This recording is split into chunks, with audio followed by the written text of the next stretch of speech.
All dear aspirants and warmly welcome है दोस्तों आप सभी लोगों का आईफस की इस शानदार और बहुत बेहतरीन प्लेटफॉर्म के ऊपर।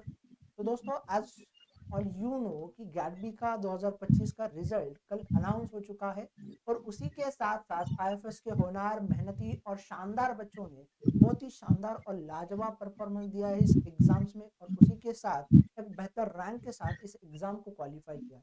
तो यकीनन किसी एग्जाम्स को जब आप रैंक के साथ क्वालिफाई करते हो तो आप हार्डवर्क, डेडिकेशन, पेशेंस, मेहनत और साल भर की पूरी आपकी प्रिपरेशन उसके पीछे होती है।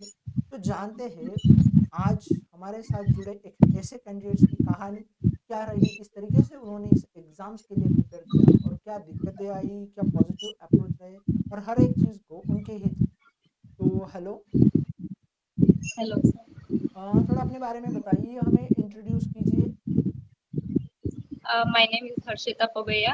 I have been studying MSc Biotechnology from LG Institute of Applied Sciences, and I have been preparing from like 2 or 3 months. I've taken a 6-month course, downloaded course from IFS, and I've prepared from that. आपने उसी चीज़ से जो है prepare किया। Yeah. अब मुझे ये बताओ कि मतलब सबसे पहले कब ख्याल आया कि गैडबी के लिए प्रिपेयर करना चाहिए। मुझे कम से कम सिर्फ 6 महीने गेट बी के एग्जाम के 6 महीने पहले मुझे पता चला कि ऐसे सब एग्जाम्स हैं। तो मैंने उसके पहले सोचा कि देना चाहिए और ये सब फिर मैंने खुद से प्रिपेयर करना चालू किया। और थोड़ा प्रॉब्लम हो रहा था क्योंकि कॉलेज दूर था और ये सब, तो फिर एक्स्ट्रा कोचिंग्स मैं ले नहीं सकती थी, इसलिए मैंने सोचा कि ऑनलाइन ही प्रिपेयर किया जाए। इसलिए फिर मैंने उस हिसाब से चालू किया। लाजवाब। तो मुझे ये बताओ कि आईएफएस के बारे में कहाँ से सुना था। एफएस के बारे में मैंने ऑनलाइन देखा था और मेरी एक फ्रेंड है, उसने मुझे सजेस्ट किया था कि उसने भी वो कोर्स ले रखा था, तो उसने मुझे भी सजेस्ट किया था कि ये अच्छा है, तो फिर मैंने उसे ये लो, चूज किया। चलिए दोस्त की बातें सुनी है आपने, दोस्त का कहना माना और आज जो है उसी दोस्त के कहने से आपका रैंक आ गया।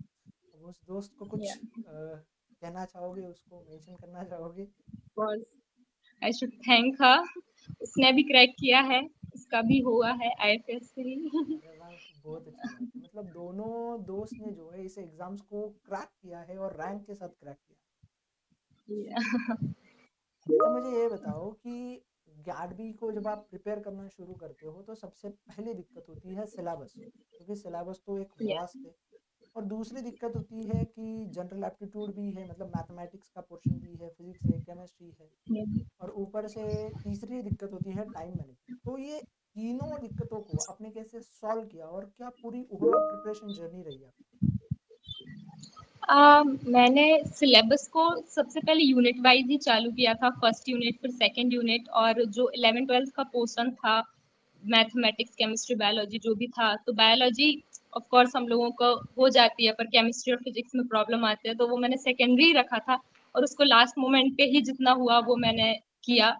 और बाकी यूनिट वाइज धीरे धीरे एक एक करके सॉल्व किया, और मोस्टली 3 या 4 घंटे रोज का चालू करती थी मैं पढ़ाई, वो भी रात के टाइम पे, तो हो जाता था। तो आपने रात के टाइम भी पढ़ा है, दिन के टाइम भी पढ़ा है। अब मुझे ये जानने में बहुत क्यूरियोसिटी है कि आपका डेली का स्केड्यूल क्या होता था पढ़ने का या पढ़ाई का। डेली का स्केड्यूल तो सुबह से तो कॉलेज होता है, तो 8 बजे से तो कॉलेज के लिए निकल जाते थे, शाम को 5 बजे के आसपास लौटे। और 6 बजे के आसपास मैं क्लासेस लेना चालू करती थी, तो 10 बजे तक क्लासेस लेती थी, और फिर जो कुछ थोड़ा बहुत रिवीजन, और बस इतना ही। तो जो कुछ बेसिक था उसको करते थे।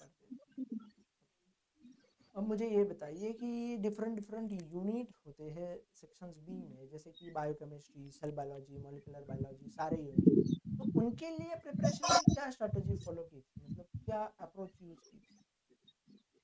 मैंने बायोकेमिस्ट्री को मेजर ही रखा था, बायोकेमिस्ट्री सबसे पहले, क्योंकि वो सबसे बड़ा पोर्शन होता है। तो उस हिसाब से फिर उसको टैकल करने के लिए मोस्टली क्लासेस ही लेने होते हैं, तभी हो पाता है, वो खुद से बहुत मुश्किल पड़ता है। फिर गाइड्स और लाइफ साइंसेस की बुक्स मोस्टली यूट्यूब से ही देख के करती हूँ मैं। तो आप यूट्यूब से ही देखते थे बहुत कुछ जो। हाँ, और जो क्वेश्चन सीरीज होती हैं उनको यूज किया मैंने बहुत, आईएफएस की। क्वेश्चन सीरीज को जो है बहुत कुछ यूज किया है गैडबी की। हाँ। अब मुझे ये बताओ कि जब आप पढ़ते थे मतलब या आपने कुछ ऐसा स्टडी रूटीन फॉलो किया होगा जिसकी बदौलत आपका इतना अच्छा रैंक आया, तो फिर अगर आप शेयर करना चाहोगे तो ज़रूर।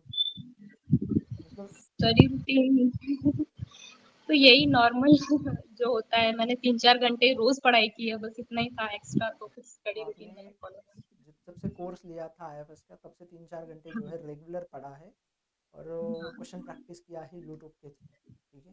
या। मुझे इसके अलावा जैसे आपसे ये जानना है कि 100 सवालों में से 60 सवाल ढूंढना आपको क्या लगता हाँ, है, मतलब डिफिकल्ट है, आसान है, या आपकी क्या स्ट्रेटजी रही थी उसके लिए? 100 सवालों में से हाँ, मतलब वो स्किप करने का होता है तो वो बहुत एक अच्छा ऑप्शन हो जाता है हमारे लिए कि हम 40 स्किप कर सकते हैं। पर उसके लिए ऐसा है कि फर्स्ट अगर क्वेश्चन देख के ही कि अगर आ रहा है तो मार्क करो, नहीं आ रहा है तो फर्स्टली तो स्किप कर दो। फिर उसके बाद आगे बढ़ के अगर फिर आपके कितने हो रहे हैं, सेकंडली फिर जब आप सेकंड बार रीचेक करते हो तो फिर उस पे ध्यान दो। इस हिसाब से तो सही है, बहुत अच्छी तरीके से आपने बताया। अब मुझे ये बताओ कि question practice and test series mock test आपने कैसे दिए?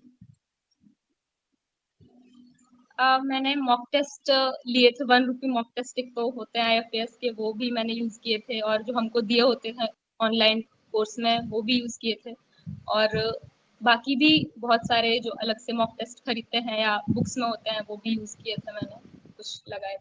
बहुत चलिए, बहुत शानदार बताया आपने। अब मुझे ये बताओ कि जो भी आपके दोस्त थे, आपके नए जूनियर्स है जो इस एग्ज़ाम्स के लिए प्रिपेयर करना चाह रहे हैं, आईएफएस के इस यूट्यूब प्लेटफॉर्म से आपको देख के प्रभावित होके मोटिवेट होके जो पढ़ना चाह रहे हैं, तो उनके लिए क्या सजेशंस देना चाहोगे, क्या मूल मंत्र बताना चाहोगे उनको प्रिपरेशन का? इनके लिए मूल मंत्र तो यही है कि थोड़ा जल्दी स्टार्ट कर देना चाहिए, मेरे ख्याल से 6-7 महीने से पहले स्टार्ट कर ही देना चाहिए। और बाकी रोज़ प्रैक्टिस ज़रूरी है, अगर आपके 1-2 दिन भी स्किप होते हैं तो वो प्रॉब्लम करते हैं। और मॉक टेस्ट सीरीज़ या जो भी है, और आईएफएस अच्छा प्लेटफ़ॉर्म है, अगर उससे सब लोग करते हैं तो वो एक फ़ायदेमंद चीज़ रहती है। चलिए, बहुत अच्छा। तो अब आगे क्या प्लान है, आपका क्या प्लान है खुद का आगे का? अभी आगे तो बस फॉर्म्स भरने हैं यूनिवर्सिटीज़ में, मैं देख रही हूँ किसका कितना कट ऑफ जाता है तो उस हिसाब से फॉर्म भरते हैं। चलो, thank you so much for sharing your experience and your journey with us. Thank you and thank you once